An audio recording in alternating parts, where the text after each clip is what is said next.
Hello, everyone. Good afternoon. Welcome to the TechGig webinar on pioneering resilience in the tech landscape through site reliability engineering. I'm your host, Sukriti. Thank you so much for joining the session. Ensuring system performance, scalability, and stability is a top priority in the broad field of software engineering. In this context, site reliability engineering, which is also called SRE, shines as a lighthouse, showing the way to increase the resilience of software systems. Now, through today's webinar, we're going to explore the fundamentals of it, how it differs from other fields, and also navigating the ever-evolving landscape of SRE. To felicitate the session, folks, please join me in welcoming our guest speakers from the customer experience team of NICE, Harshad Ambekar, who's the group manager engineering. Harshad holds 20 plus years of rich experience in software industry and enterprise software products development. He's an expert in SaaS products, public cloud, DevOps, data engineering, analytics, and customer engineering, etc. Our second speaker, Mehul Tripathi, is a tech manager and engineering. Mehul is a learning enthusiast with over 14 years of experience in the IT industry with a keen focus on performance, scalability, and reliability of software applications that includes an extensive hands-on experience of 5+ years on cloud-native SaaS-based platforms. Over the last year or so, he has transitioned into the role of SRE manager, leading a team of SREs and learning the traits of SRE himself. Now, without much ado, I will hand over the session to our guest speakers to take the session forward. Over to you, Harshad. Thanks, Sukriti. Thanks for our brief introduction. Good afternoon, everyone. Thank you for joining this session on pioneering resilience in the tech landscape through site reliability engineering. There are many trainings, materials, webinars, YouTube videos available over internet which talk about site reliability engineering or SRE role or SRE domain and provide a great knowledge, perspective about SRE principle, practices across different software industries.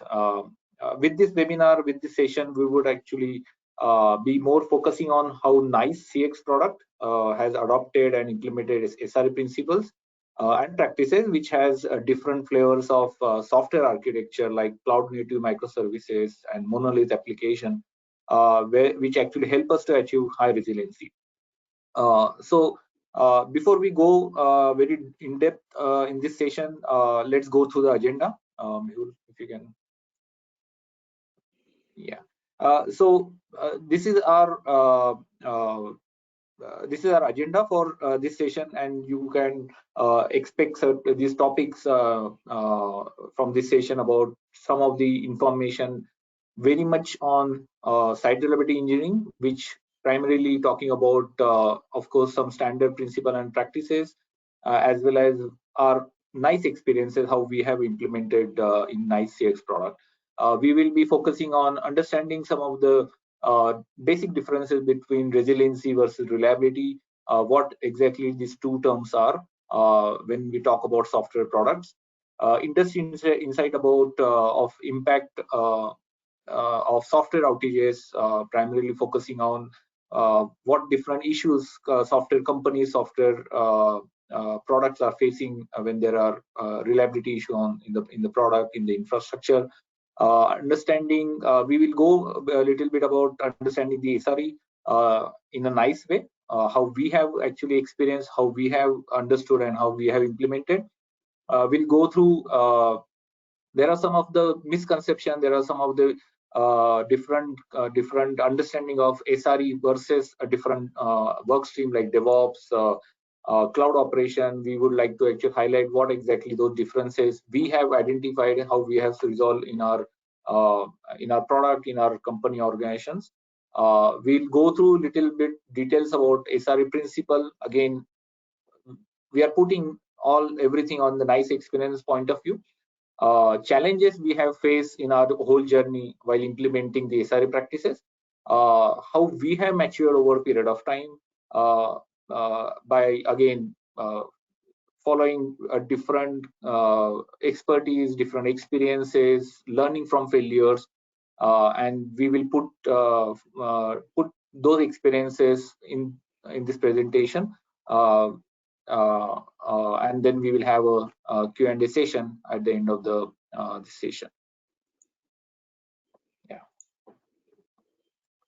Yeah. So this is our the brief introduction of ourselves. I'm Harshad Ambekar, having a really 23 plus years of experience in software industry, mostly working on enterprise software product, taking care of different product in the area of compliance domain, in the area of software security software products, SaaS product, cloud and DevOps and SRE practices. I'm kind of a software engineer at heart and love to solving a DevOps problem with code first approach using, of course, agile methodology. I have my co-presenter Mehul. Mehul, would like you to introduce yourself. Sure. Thanks, Harshad. So my name is Mehul, and I've been into the industry for 14 years. And my area of work has been always performance, scalability, and reliability from different angles. Initially started as a performance engineer, now heading the team of SRE manager in NICE for last couple of years, and still learning the traits of SRE. So thanks everyone for joining. Over to you, Harshad. Yeah, thanks, Mehul. Okay, so yeah, so very basic. We always talk about software resiliency, software reliability of these terminology very frequently when we actually thinking about again availability of product, uptime. There are so many terms around. We heard, we try to solve, and again many a time these terms are used interchangeably when we go to implement certain areas of availability, right? So let's go through some basics about what exactly this terminology, what exactly is the reliability, and what exactly is the resiliency is. And for us, these two terms are really kind of talking about for us is really making sure that our product is highly resilient through the reliability. So what exactly reliability, right? So reliability is a very standard definition, is probability that the system performs correctly during a specific time duration. Software reliability is the likelihood that a computer program or software application or infrastructure will run without failure for a specific period of and a specific in a specific environment, right? Majorly when we call about specific environment is primarily the production environment, right? Reliability is primarily focusing on consistently delivering expected result without failure. It actually prevents failure from occurring and ensure that it is giving the consistent performance which we are always expected, which not only we expect but our customer is also expected. That's what we are we understand from the reliability point of view. Then what is exactly resiliency, right? The resiliency is primarily focusing on the ability of a system to gracefully handle failures and still try to continue functioning it. It emphasizes on recovery from failure and maintaining the functionality despite disruption, which is majorly in terms of making sure that we have a self-healing kind of a mechanism, self-healing kind of infrastructure or application. It actually minimizes the downtime and making sure that service disruption by quickly recovering from the failures, right? So it is primarily, you must have heard about the different terms of really like mean time to discovery or detect, mean time to recovery or restore, right? So these, when we are trying to achieve this concept, this terminology, it actually talks about more about resiliency, and all these resiliency and reliability is helping our product, and not only product, really talking about in terms of whether it's on-premise or whether it's a very SaaS driven or cloud-based driven, it actually gives the good confidence to our end customer, where we normally call it really high availability product or high uptime product, right? And when we calculate those uptime is like 5 nines, 4 nines kind of numbers, right? And in NICE, we are primarily focusing that how our services as a SaaS product can be 5.9 kind of availability, and we make sure that to achieve that 5.9, we have a high resiliency through the reliability. And for reliability, our site reliability engineering practices and principle are very much helpful and driving towards achieving our goals.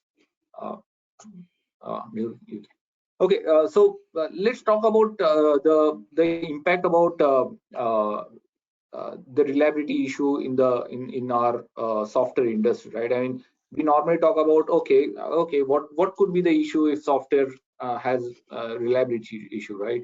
And these are some certain insight from the industry, software industry, that actually has caused outages and impacted the company performances, right? So if you see a logic monitor, who is a really pioneer in building the observability tool, surveyed and found out that 40% have experienced the 41% have experienced the brand reputation damage due to whether it IT brownouts or software cause outages or IT outages. Out of that, 32% have experienced the brand reputation kind of damages due to these outages. 47% experienced that they lost employee productivity, which can be utilized on building something new, building something innovative, but most of the time their employees are continuously on call, on the bridge to solving the application outages, application issue, which is again highly due to the reliability of the product, right? And it not only actually impacting the productivity, but also it impacts the employee moral. Employee feels the burnout due to these outages, and which is ultimately causing the productivity, and the company is actually paying for it, right? 53% think that their company will experience outages so severe that it actually makes national media headlines, right? So many a time you must have heard about there are outages, there are services down on public cloud provider, and which actually impacting the majority of the different product lines, right? Different application, and those news are coming on different national channels, national TV channels, which actually creating the headlines. And these things actually not only again causing the money, but also causing the brand trust, right? And 30, I mean, to be honest, the 33% said that these outages lowered their stock prices also. So you can easily see that the impact of the problem in reliability, problem in resiliency, is not only just really a kind of simple outage, simple issue which can maybe impact one customer, but it is actually impacting a lot in terms of monetary, in terms of the confidence on the product, in terms of the productivity of employees, moral of employees, which sometimes really kind of build the non-confidence in a particular company's reputation.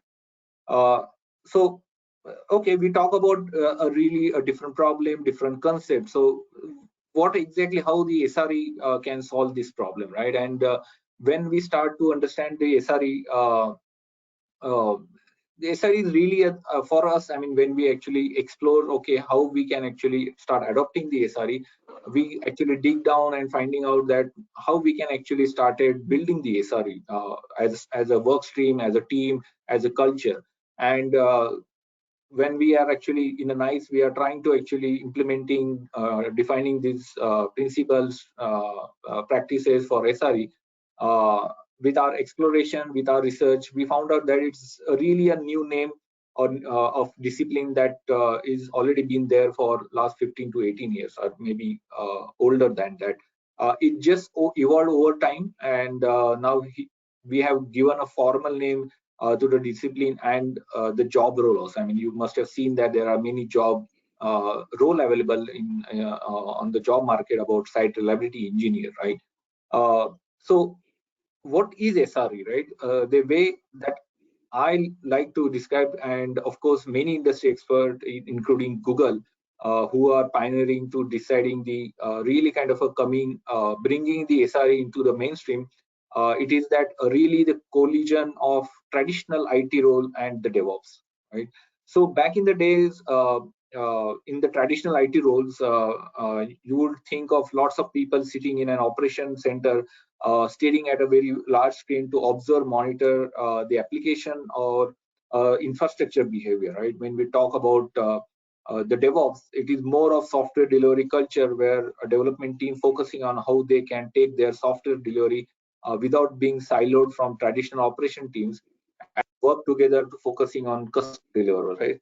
And the DevOps is more about culture, thinking reliability is must, making sure that when software developer is building the product, they are always thinking of how they can perfectly time to market, as well as with the confidence of the reliability, right? So while we talk about the evaluation of SRE from traditional IT and DevOps philosophy, the principle, uh, then what exactly SRE or site reliability engineering role should be focusing on, right? In NICE, we see again many a time it happens that people are getting confused with AppOps, DevOps, cloud operation with the SRE, right? But in NICE, we see DevOps is a really a kind of a culture which help development team to focusing on time to market, following again agile methodology and automation aspect, where SRE is bringing the culture of reliability while observing different reliability issue on production, whether working closely with customer, working closely with let's say technical account management, technical support, and take that feedback to the development team, which help development team to embrace the culture of reliability, right? And that's primarily the role of SRE, right? Uh, when we think of site reliability engineering role in NICE, we are focusing on SRE role is really a 50-50, right? I mean, uh, the SRE people or SRE team should spend about 50% of their time focusing on solving production issues. And that's why you can see that we have put the really burning kind of things on the production side. That image we have seen, and the image which we have used it for monitoring and observing what happening on the production side, whether something is really impacting, creating, it might be leading to a really customer escalation, customer issue, or really kind of going down towards the outages, right? So to tackle, to make sure that responding those incidents, dealing with upset customer who needs to be help on tactical problem, SRE will be actually taking that responsibility. That's going to be 50%, and the other 50%, it may be the most important part, is that SRE, every SRE should be actively trying to automate themselves out of job. That could be automate the failure detection, automate recovery, automate self-healing, to make sure that really the minimal intervention from the manual front to achieve the high resiliency or high reliability of the software product or software infrastructure. And they want to automate all the things which normally the buzzword we always talk about, and you must all heard about, is avoiding the reducing the toil, right? So reducing all the manual work necessary to keep any kind of software environment up and running. This includes hardware, this includes cloud infrastructure, network, through monitoring aspect, through automating the recovery, automating the self-healing, and making sure that all of these related to services, you have to keep things live.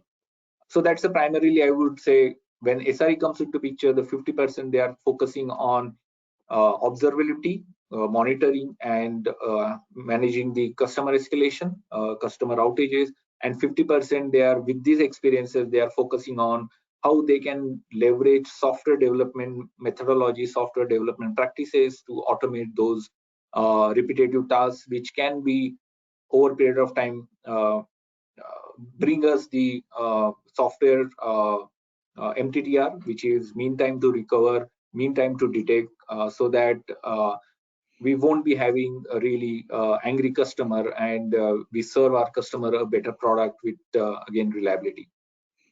So let's talk about. So many a time it is actually some of you might also think that, oh, okay, these are nothing but the DevOps practices, or DevOps comes into DevOps, right? So we understand that many a time DevOps, SRE are getting mixed into in the same kind of a concept or same kind of a teams. But how NICE actually see these two things are,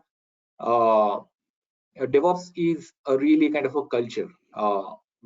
We don't feel that DevOps is a kind of a team or role or really a technology. We feel that DevOps is a primary focusing on software delivery by following agile methodology and automation, so that software delivery can be quickly from dev to till production can quickly deliver, where we can software company can achieve time to market benefits. And SRE is primarily focusing on software reliability, bringing the production knowledge experiences into the development.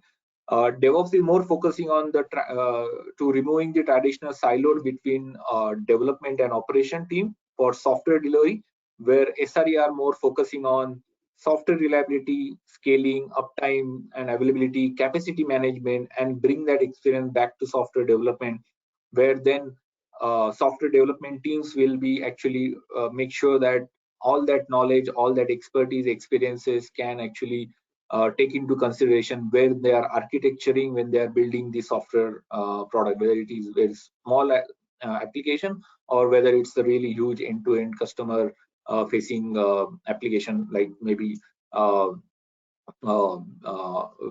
e-commerce kind of site, or really kind of SaaS product, which similar like nice CX1, right?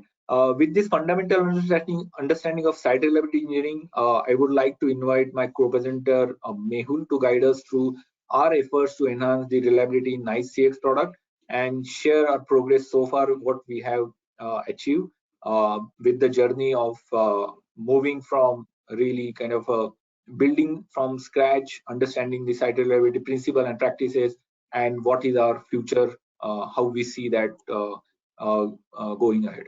So, Mehul, over to you. Hey, thanks, Arshad, for the walkthrough of this entire, the difference between DevOps and SRE, and giving us the insight of the basic principle of SRE. In the second half of the presentation, we'll talk about, the core principles that we are following in SRE. Then we'll go over the maturity model, how an SRE practice in an organization can mature over a period of time. And then we'll see what needs to change with in tandem with the maturity of SRE practice in your organization. And then we'll open it up for Q&A. So basically, these are the principles that we are following, but they are not necessarily, something that's applicable to only us. Basically, as Harshad mentioned, as an SRE, we have, we are involved in monitoring and alerting, we are involved in automating, and we are involved in, incidents, right? We have created principle around all those things. So basically, the first principle that we talk about is, create monitoring, but it has to have a meaning. I mean, there are so many matrices right now nowadays available for different services that you are using. It is easy to kind of get lost in all those matrices. So our main focus is, whenever we are creating a monitoring and observability, we make sure that it makes sense to monitor those things. So creating monitoring with the meaning is the first thing.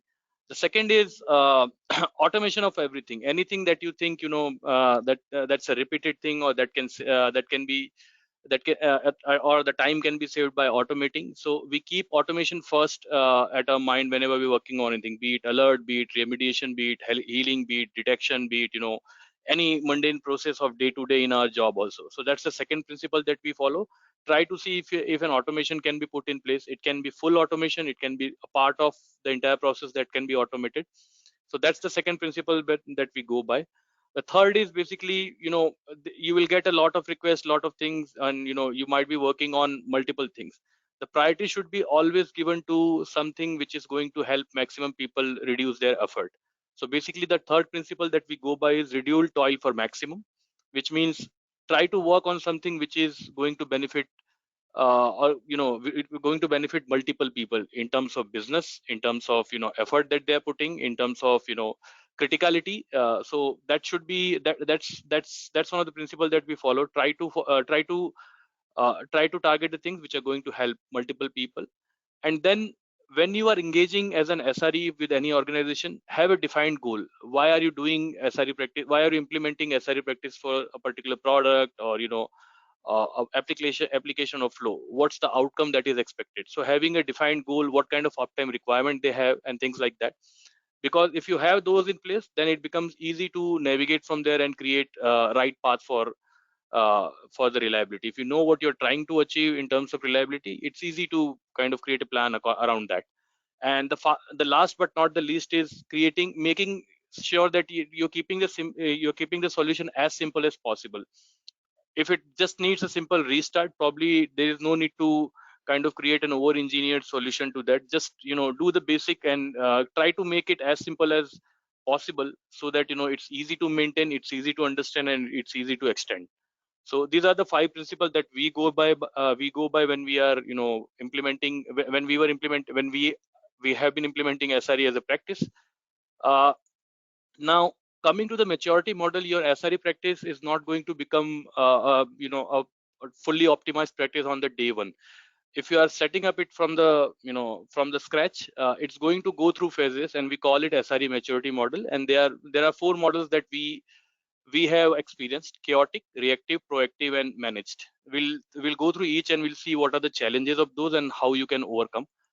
Chaotic is basically, it's the first phase of SRE practice implementation in an organization. Basically, this is where the organization has decided that we need an SRE team which can focus on applications stability or reliability, and they have a broad vision, like we want a dedicated team to take care of reliability of our applications.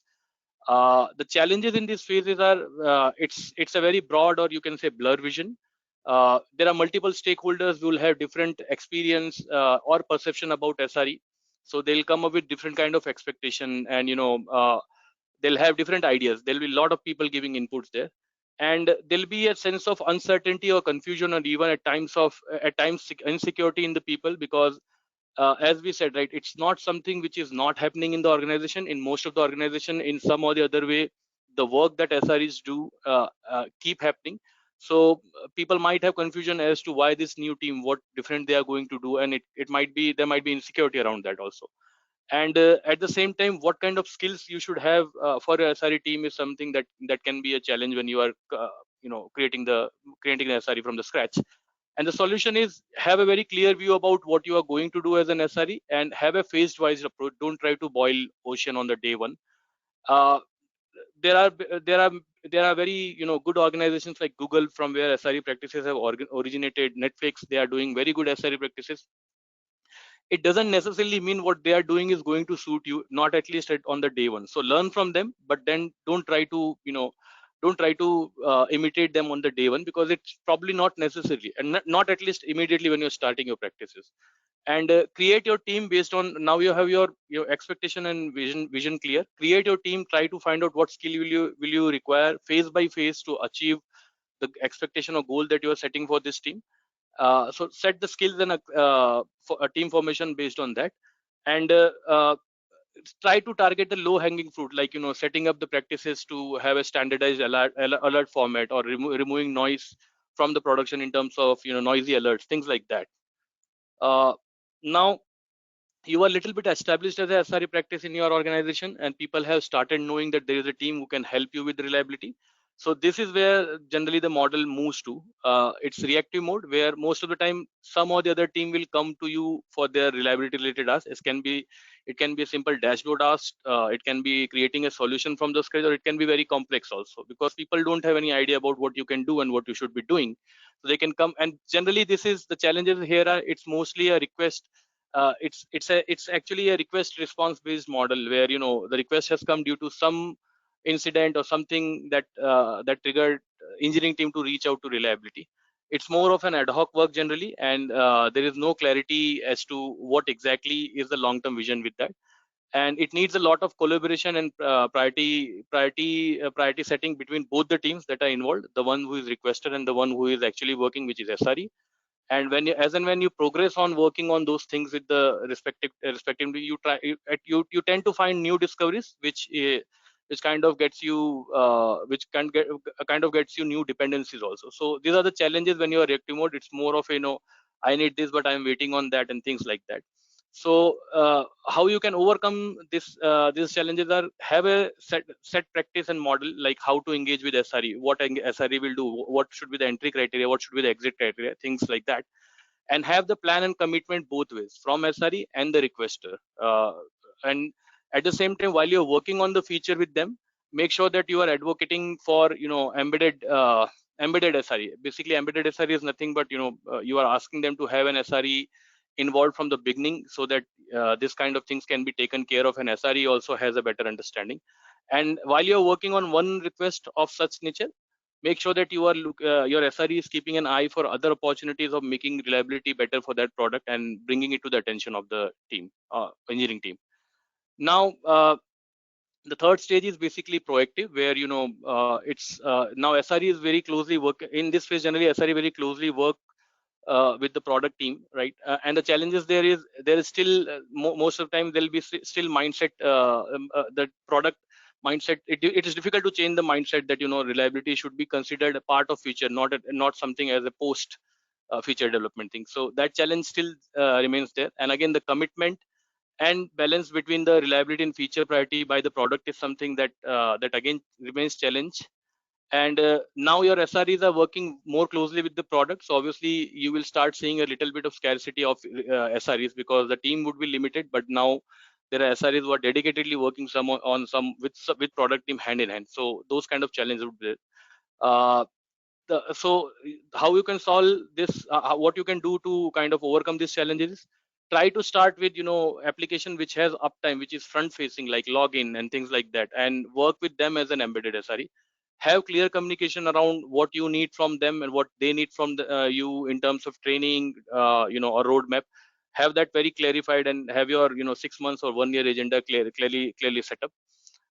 And obviously now you're not working on as an outsider on request basis, but you are more working on as the part of product team, as one of the engineers. So skill set enhancement and ramping up on the product knowledge is something that you need to invest as an SRE team.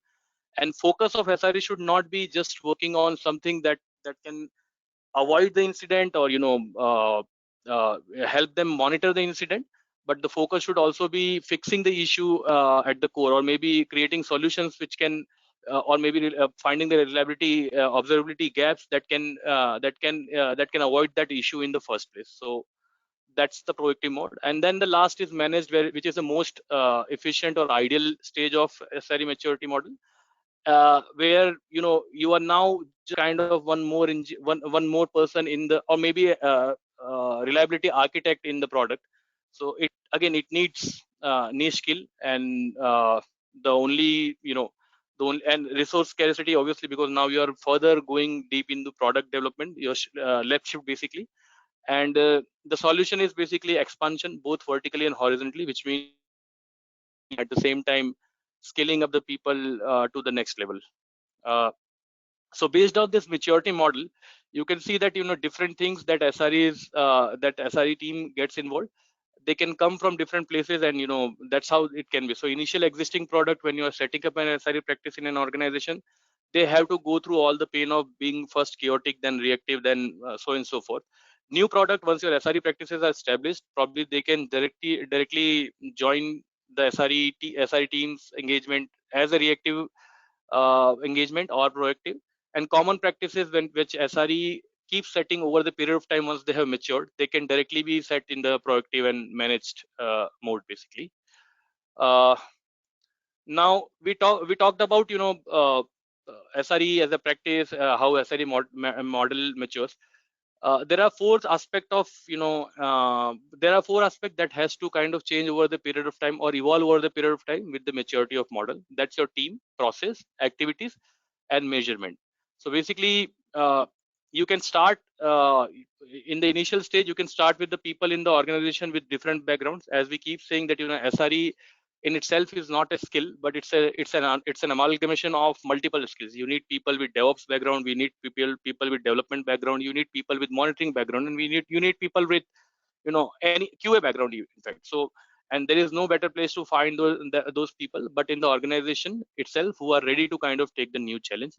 The second stage would be kind of keep them upskilling, reskilling, and interskilling based on, so that everyone knows the skill of everyone has some idea about the, or some knack of the skill that other people in the organizations are in the team has. And then team expansion, and eventually kind of having them train on advanced level of training, like certifications of cloud architect certifications, or maybe certified Kubernetes administrator kind of certification, or maybe even chaos engineering. Those kind of skill training that's how you can evolve your team over the period of time. Process, again, with the time or with the model, your process would also evolve. It can initially you can have just simple process around how to engage with SRE, eventually creating process about how SREs will participate in incident and what kind of expectation we can have from SRE. Then the process around when your SREs are working very closely with the product team, the process around what kind of product knowledge, frequent product knowledge transition the SREs will lead.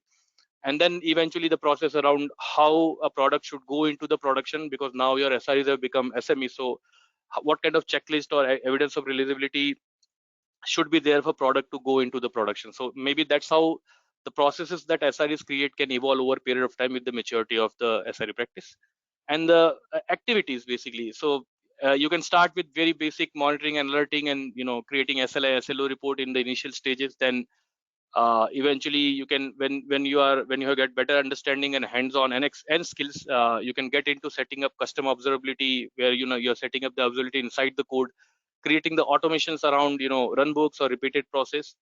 Eventually, once you are more accustomed to more used to, you have an in-depth understanding of application and how things work, you can get involved as an SRE team in proactive production analysis, or creating meaningful logging, monitoring, tracing, things like that.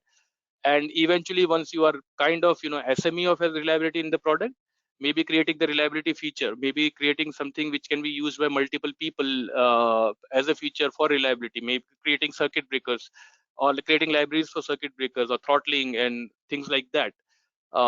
And obviously creating the framework around the chaos engineering, how chaos testing can be done for a product. So maybe that's how your activity as an SRE can evolve over the period of time. Now we talked about process, team, and everything activity. How to measure? So even the measurement criteria should also evolve over a period of time.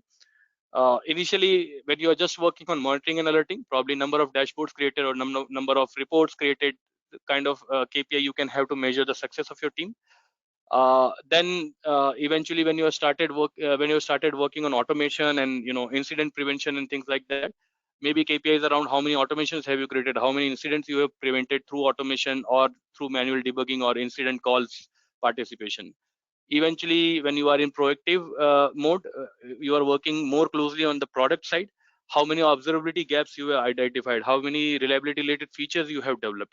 And once you have reached a stage where you are doing, you are kind of uh, uh, everything related to reliability, your KPIs can also mature in terms of the work that you are doing, how much decrease they have brought into the mean time to detection of the problem, or mean time to recover from the problem. I mean, that can be it's difficult to kind of measure them, but ultimately that's what we are working for as an SRE.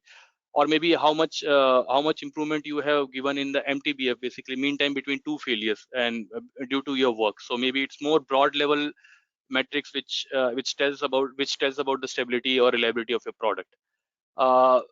With this, so this is just a very high level glimpse of how we are how we as a team have evolved over a period of time, what skill set we have garnered over a period of time, the kind of work that we have been doing. It's starting from dashboards to automations to now even creating our own stacks of LMT, and the KPIs that we are measuring automated or in automated way, in automated way for all the work that we are doing in automations or observability gap analysis, basically. So yeah, I think that's it from my side. Over to you, Harshad, for conclusion. Yeah, thanks, Mehul, for giving us a good insight about how we have journeyed through our building these SRE teams and helping our product to be really kind of achieving high resiliency and able to provide a customer good, strong uptime for our product line. Thank you so much. So guys, we are open for question and answer. And if you have any questions, please drop a message on team chat, so me or Mehul can able to answer you.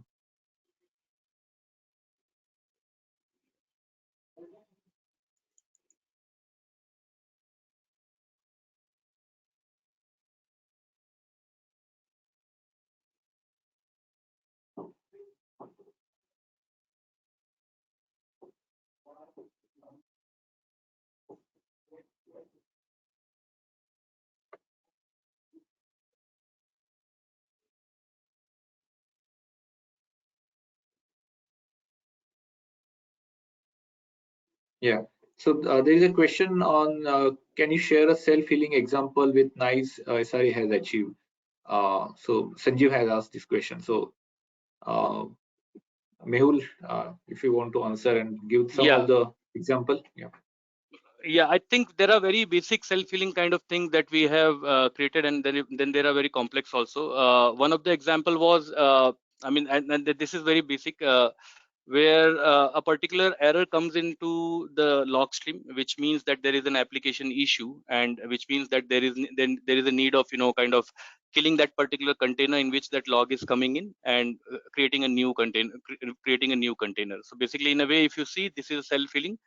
We simply created an automation based on CloudWatch logs to metric. It creates a metric when that error comes. If that error is coming for a certain period of time, it creates an event, CloudWatch event, which triggers a Lambda. That Lambda checks which particular services, which container is having that issue, and it kills that. It creates a new container through auto scaling, and things go, things go back to normal. It's very basic example we have done. So that's one example, and then there are multiple very complex example where once the problem starts happening. So basically, the idea, before I go to the complex one, the idea is basically having a trigger or having a signal to tell that something is wrong with the application, passing it to a solution which can take care of based on the signal that's coming in, and making sure that the problem is over, and then reporting it back that yeah, it has taken care of. So that was one of the simple example. There is one more example, and it's very business specific, so probably I'll not be able to go into the depth of what exactly we did, but it had a lot of checks, like it's a streaming application, and it can go basically go into problematic stage for multiple reasons. So just to keep it high level, and every time the solution is different. It starting from just killing the problematic queue to restarting the application altogether. So in that case, it was more of like checking what error is coming, what customer or what queue it is coming for, how long it has been coming for, and then based on taking some actions, and then waiting again to make sure that after taking action the things have resolved. So it involved basically again something on the similar line. Generally we go by we are more of a AWS side of thing. We have a lot of things there, so we go by creating a trigger, then event bridge rule, then creating something on Lambda, and then using other services that we need to use in order to kind of do our operations basically.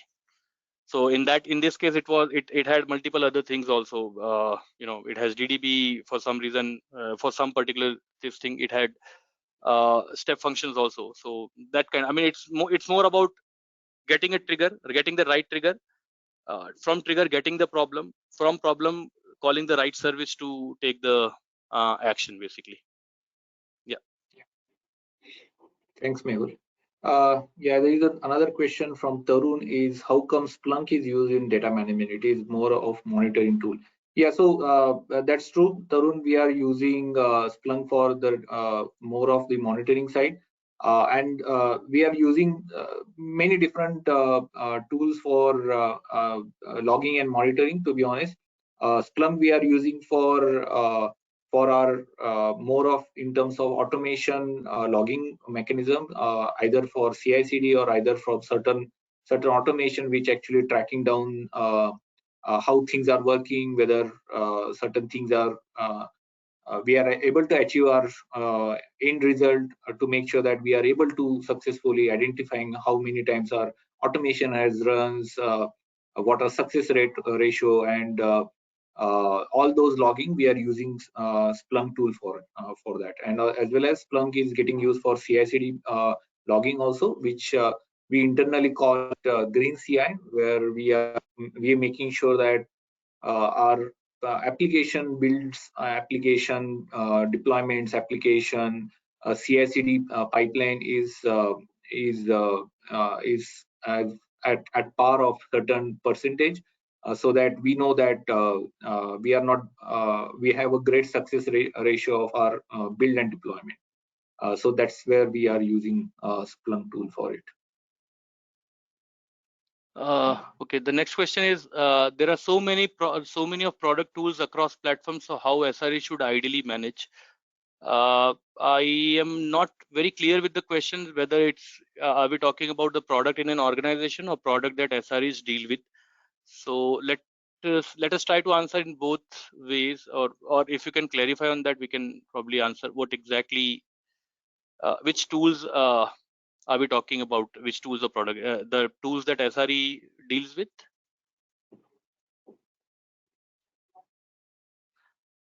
Okay, maybe I think we can park that and I'll go to the next question. Does performance engineering come under SRE?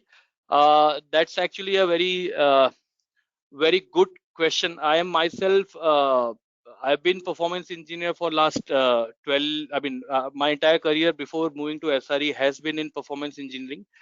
And, it's actually, I would say, there are two differences. They are very similar in terms of this thing. There are two differences, I would say. The first one is, and I keep saying this to anyone who asks me how is it different. More or less, many things that SREs do in production, performance engineers are supposed to do in their lower environment and make sure that those things are ready for SREs to kind of take from there. So I would say SRE is a broader umbrella where it covers, it is basically, so as an site reliability engineer, it's not only performance that matters, but there are other things also, like automating the things that are happening repeatedly, or creating the process around how the entire alert flow should go back to the engineering team. So it's not only even though the name says reliability, it's not just the reliability or the PSRs are. It's more than that. So in a way, you can say performance engineering is a subset of SRE, but there is a difference, a slight difference also. Performance engineering, in most of the organization, it is in the lower environment to make sure that you are making sure your product is ready for production. But yeah, definitely performance engineering is one of the skill that comes very handy if you want to become an SRE engineer. I find my troubleshooting and knowing the matrices better.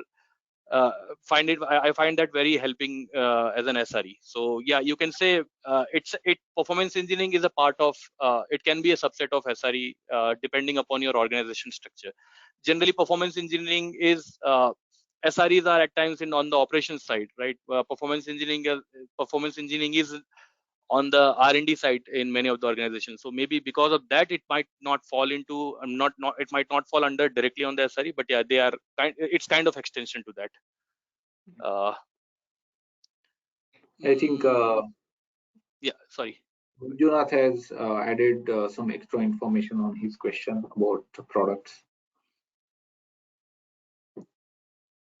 Yeah, so referring to cloud products, actually each product vendor has a different tools, so SRE ideally should know around 60%.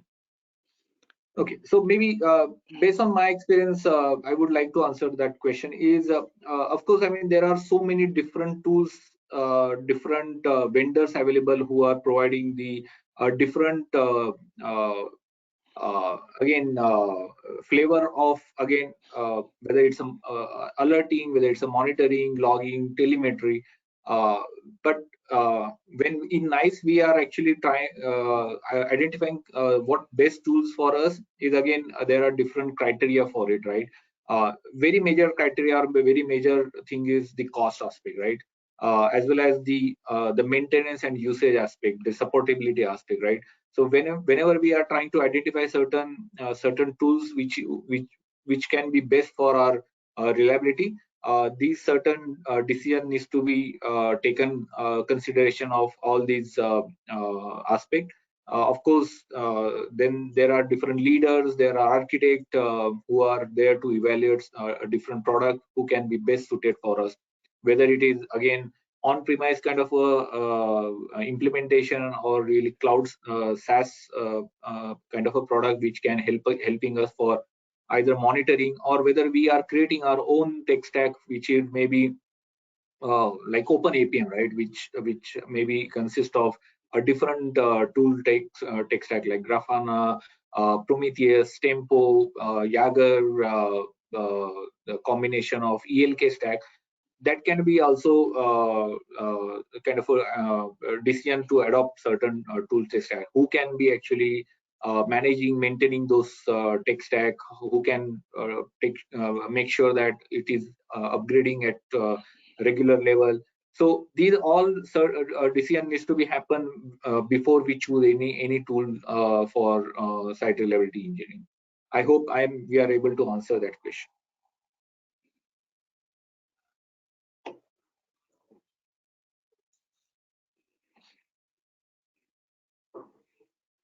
And just to add on what Harshad said, I think if you're talking about the cloud, there are different services of cloud that people are using, and SREs need to skill up on that to be able to be an SME of SME of the reliability. Yes, and that is why this is ever evolving landscape, right? As an SRE, you definitely need to a new service comes in, if it is really kind of something which is going to be widely used. As an SRE, yes, we as an SRE we should definitely be focusing on the reliability aspect of that. In current days, you see, initially it was containers. Basically, we are talking about containers, and it was more about how containers can be spun up. There were simple ways of spinning up the container. So it was more about do you know how container works? What can be the problem with container? How to allocate the memory and CPU and things like that. So that's where reliability ended. Now it is more of Kubernetes. So almost all the companies are having their applications moving towards Kubernetes as an orchestration platform. So how what's the reliability aspect of Kubernetes, something that is going to be helpful for any SREs to learn. So definitely, yeah, with the evolution of tech stack, the SREs have to keep skilling up, and I think it's not only applicable to probably SRE, it is applicable to anyone who's seeing a great future in IT industry. I mean, you have to kind of keep skilling up on the newer technology. You just need to make sure you are skilling up in the right direction. If you are thinking as an SRE, thinking SRE as a career, then probably thinking about the reliability aspect of the new technology. Like when we start earlier, it was it used to be simple database indexing or query plan changes and things like that. I'm talking from the performance point of view. So those kind of things, because they were the main things at that point in time. Now the things are moving to NoSQL. People are using DynamoDB and even the serverless Lambda and all those things. So what can go wrong in them? How can you improve their performance? What can be what can be done in order to get the best out of it? And what kind of services you can or the solutions you can create around those services in order to make sure that they're reliable.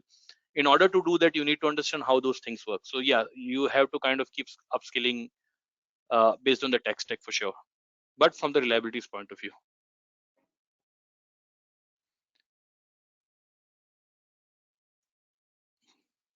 Yep, I think we don't have any other question. Yeah. And let's wait for a couple of minutes.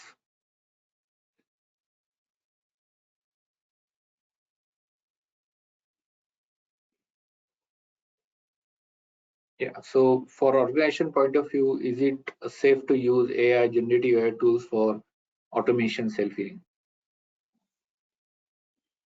Mehul, do you want to answer? I'm not able. Okay, for organization point of view, is it safe? Yeah. Again, this is very generic question. It doesn't only apply to self-healing. It applies to even your day-to-day work. I mean, it's and probably we would not be in a position even at the moment to say whether it is really safe or not. But yeah, I think it if we can do keeping, if we can do anything keeping ourselves within the boundary of the organization's laid out terms, then yeah, definitely. But we have to make sure that, and I know that people are taking a good advantage of AI, this chat GPT and all those things for their, not only SRE purpose, but even normal development purpose. All we need to make sure is that if our organization's policy says that your organization's data should not go out, it should not go out. And if we can keep creating automations or self-healing, keeping those things in boundary without exposing our internal data, I think it is good. But we have to make sure that we are not doing at the cost of customer data. We generally in organization, we try to avoid putting our exact problem or exact this thing when we are trying to find solution. And I think it is very generic. It's not only to reliability solutions that we are talking about. We generally, when we try to leverage this generative AI, we just try to make sure that we are getting we are putting the information in generic terms and getting the solution and then implementing, rather than putting entire thing and asking for the solution. So that's definitely a no-go for sure. Yes. The next question, Harshad, if you want to take, does DR automation also comes under resiliency? Yep, sure. So I believe when you say DR is disaster recovery, right? I'm hoping that's a word or that's a terminology you are using. Yes, of course. So one thing is we need to make sure that how we are providing the really high uptime or high reliability product for our end customer, right? And if something goes down, how we can make sure that we are able to quickly resolve, we are able to quickly restore certain services, right? And that is what the more comes under MTDR, right? So to achieve the MTDR, there are different again strategies, right? And DR must be another one of the strategy to make sure that we are achieving a really great MTDR, reducing the MTDR, and DR strategy, automating DR strategy is certainly coming under the reliability and the resiliency. Yep.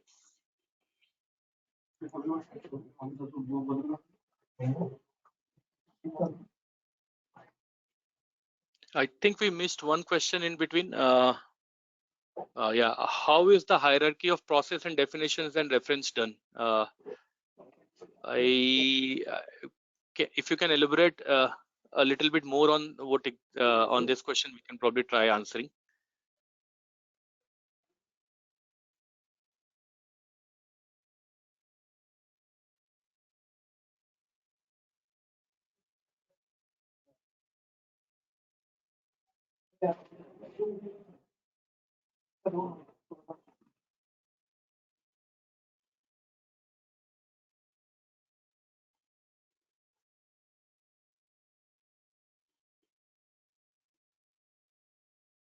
Okay.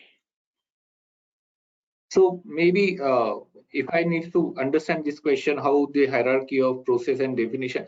So very honestly, we follow really software development practices for implementing the the SRE culture, right? And very honestly, the whole team is having the having the software development mindset. We follow same practices in terms of the agile practices when we actually following any development standards, right? So again, automating something, it again go through identifying the problem statement, converting that problem statement into really like preparing the project plan for it, grooming it, defining into sprint plan, and then delivering it.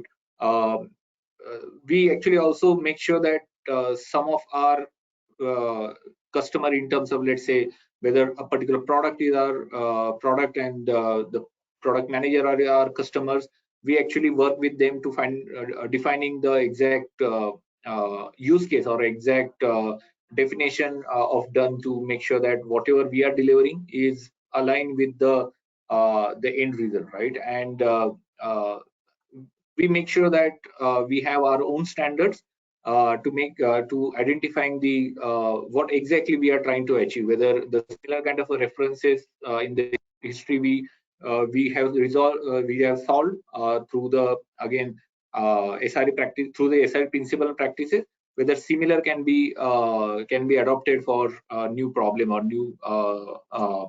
new areas, and then we are continuously evolving it to make sure that with those experiences, with those examples, whether we need to again change something over a period of time. And I think that's what Mehul also actually help on how we have actually achieved that maturity. I'm hoping that that's what you meant to ask. I'm hopeful that I was able to answer your question.